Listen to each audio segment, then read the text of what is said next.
Hey you guys, it's Brit. Tonight we're here with an update on somebody that used to be a frequent flyer on my channel, but we're going to chat about Colleen Ballinger. My curiosity got the best of me and I decided to take a look at her channel, what's been going on as of lately, and I'd like to talk about her channel absolutely taking a nosedive and what she has to do now to get 50,000 views, give or take. So we're going to talk for a few. If you're interested, please keep watching.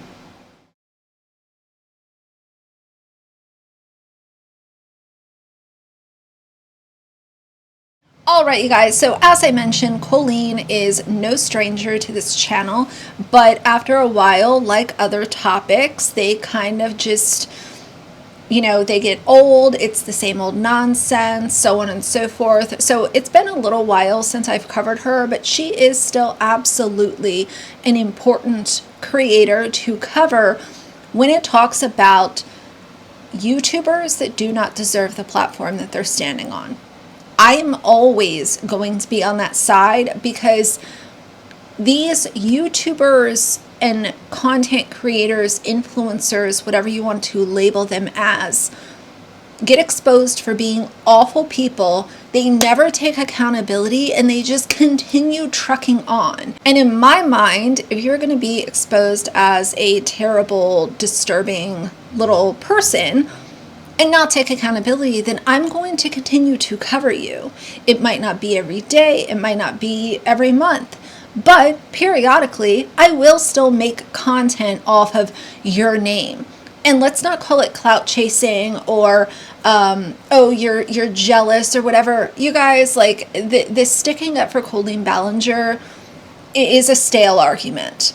So y'all can sound off down below, but I know where I stand, and I've stood in this spot for years now. So as of lately, her vlog channel, which is where she uploads most of her content, despite the fact that she has almost 3 million subscribers on this channel, her videos cannot barely break 50,000 views.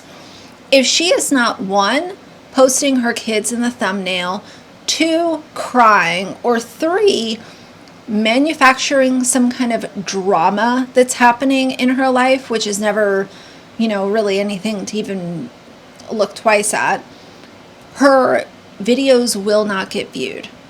So let's go over some of the recent ones. Of course, she did the Easter video, which is a very typical type of video for her and also her brother and sister-in-law, throwing the kids in the vlog, Easter, Christmas, birthdays, let's use our kids for views. That video was posted almost a week ago and it has 42,000 views.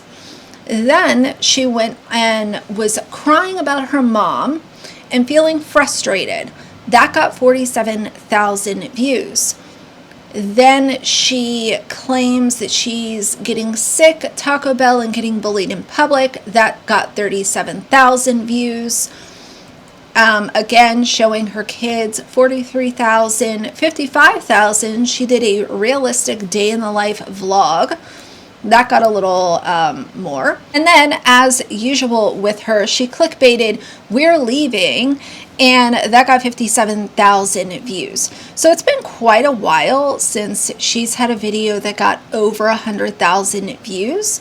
I have to go back to 2 months ago where she again says, "Bye for now," took a short break and was back to uploading saying, "I'm back." Nobody asked to have you back, by the way.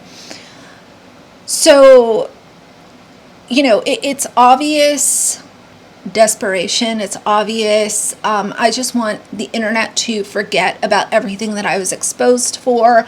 I don't want to own up to that. I want that to just be erased from internet history.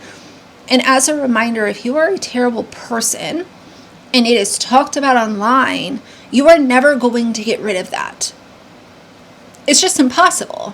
And that's why I feel like, personally, it's important for content creators to continue to carry the conversation.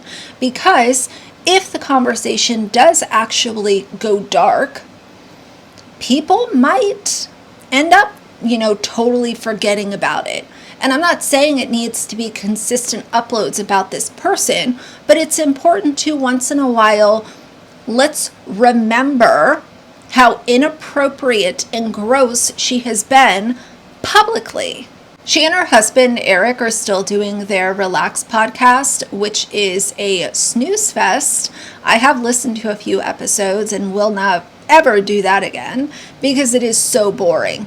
It's a lot of clickbait. It's a lot of just cringy. Like in the most recent video that they posted about Coachella, he's sitting here in a bicycle helmet and sunglasses. The quarter zips become more athletic. Okay, what's happening? Can you just explain? This is what needs to relax for me. A bicycle Bike helmet. dads. Oh, so you're in character? Like my father and his father before him. Mm-hmm. I don't think so, but like my father. My dad never was a bicycle dad, except for he had a bike that had like a seat on the back that I'm sure was so dangerous that we would sit in sometimes. No, I mean, becoming bicycle dad, meaning this becomes like an extreme, expensive hobby. Yeah, I know. You're not doing that, and daily right? thing. And do you have somewhere to commute to? You have somewhere you need to be? You'll get in the way. I'm in your way because share the road. And by share the road, it means that I have more rights than you as an operating vehicle. And I reserve that right to be consistently putting you and others in harm's way because of my need for space. I have to and think dominant exercise in public. I have to think that this is a niche issue because What do you mean? like the area and the neighborhood that we live in happens to be not very bike path friendly. Whereas I feel like that most other places in the world, there's not these bicyclist issues that we have here.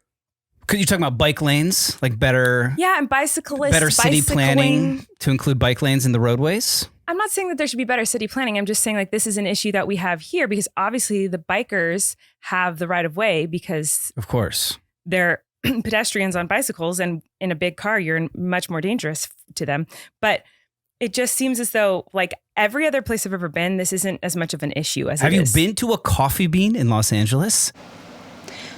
What a bunch of weirdos. And I'll say what I've always said. I am here for weirdos. I think being weird is cool. But if you're weird in an inappropriate manner, then you need to be called out. And I will do my job as part of the commentary creator space on YouTube. But yeah, that's what's going on with Colleen. Desperation Station, and that's about it. So tell me how you feel down below as always. But for now, if you like the video, please leave a like and a comment. And if you'd like to see more from me in the future, please subscribe. I'll see you guys soon. Bye.